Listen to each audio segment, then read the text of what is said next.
It's usually our father's house that told us what success was. Some fathers' houses told them big car is success. Nice clothes is success. Some father's house told them that fingernails, if your fingernails are done right, successful people have the fingernails, they have the hair done right. And we just defined that's success. Big boat, success. Big bank account, success. College degree, success. Having a family that has a image that there's no problems in it, that's success. And so from our father's house, we define what success is, and we shoot for that target. I was talking to Olivia the other day. She's going through this little mean streak, and I'm like, where's this mean streak coming from? And then I looked at Connie, and I realized it didn't come from her. See, y'all didn't let me finish. It didn't come from her. But she's going through this mean streak where she'll just say, I don't like this person. Connie's parents are in for the baby, and you know, they're watching the overtime, and Olivia will go and play and swim with my mother-in-law and get her fingernails painted and have a spa day, and they play this and they play that and they make jewelry. And then I'll say, well, Olivia, go down and be with your grandma for a minute while Mommy and Daddy finish talking. I don't like her. You just got your manicure done from her too. What you talking about? You don't like her. I don't want to go down. I don't like her. I'm like, what are you talking about? And then one day it'll be best friends with this person, and then when she's got this friend over here, I don't like them anymore. I'm like, wait. So I bring her and I say, we have to have a talk. I want to talk to you about this don't like thing. We don't like ugly. You can't be friends with people one day and then when you don't want to be bothered with them, tell them you can't be friends. I said, let me tell you a story, Olivia. I said, there was a prince and he was looking for a princess.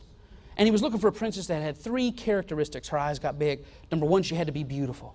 Number 2, she had to be smart. She had to know all her numbers and all her letters. But most importantly, she had to be loving and compassionate. She's just looking at me. I said, so we found this one princess, and she was very beautiful, but she wasn't very smart, and she wasn't very loving. Then he found another princess that was very smart, but she wasn't beautiful, and she wasn't loving. And then he found a princess that was loving, and he said, you know what, that's what I want more than anything. And they got married, and they lived happily ever after. And I looked at her, she said, tell me one about me. And kind of was like, baby, did you hear what he said? Did you hear it? I said, okay. I said, well, let me tell you one about you, but which kind of princess are you? And my hand to God, she says, I'm smart. I said, I know, but don't you think it's good to be loving? I mean, mommy's loving, daddy's loving. Wouldn't you rather be loving? I mean, isn't loving really important? And she looks at me, she says, I have to think about it. But you know what's interesting in my house, what I value? I don't want to raise children who feel celebrated because they get straight A's. I'm not going to raise children who feel great because they got 21 sacks in their freshman year. If they get 21 sacks, that's great. If they have an album, that's great. If they're prom king or prom queen, that's awesome. But what I value in my house is the way you treat people and the decency of looking at people. And listen, I would rather you never have a trophy or never have a ribbon on your wall. I mean, you don't get into Harvard, you get into Harvard Tech. That's fine with me. What I want from you is that when you walk by a person, you see them that have value, you see them with compassion, that you never turn your back on somebody's needs. But here it is.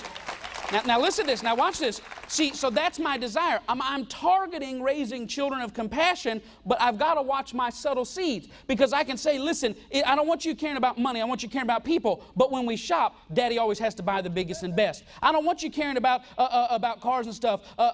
Care about people. But when we go out, I look and I say, oh man, I wouldn't get that car. And so I may be trying to raise non-material minded people, but if the environment I'm creating is always get the best, buy the best, shop the most, 20 pairs, 50 pairs, gotta have what's the new, I may be thinking I'm trying to raise spiritually minded people, but the model I'm putting out before them in their father's house is to consume and get all you want. So a lot of us really want, oh yeah, I want kids that care about people, yet we're critical. I want kids that value people, yet we talk bad about people. I want kids that care about every human being and don't judge, yet we have more roast friend than roast beef on Sundays, and we're not going to be able to listen. You're not going to be able to talk your kids into a mindset. They're only going to have what you live before them, and trust me, one day they're going to leave their father's house and create their own, and here goes the generational cycle. It wasn't a repeated spiritual thing. It wasn't a demonic attack. It was just a mindset that they carried out from their father's house. Listen to me. I actually know men.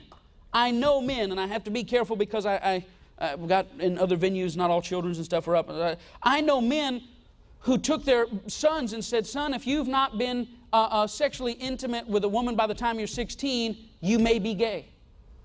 I know men that took their sons out and said, if you hadn't been with a woman by 16, I'm going to take you out and find one for you. Now, is it any wonder when somebody defines what a man is?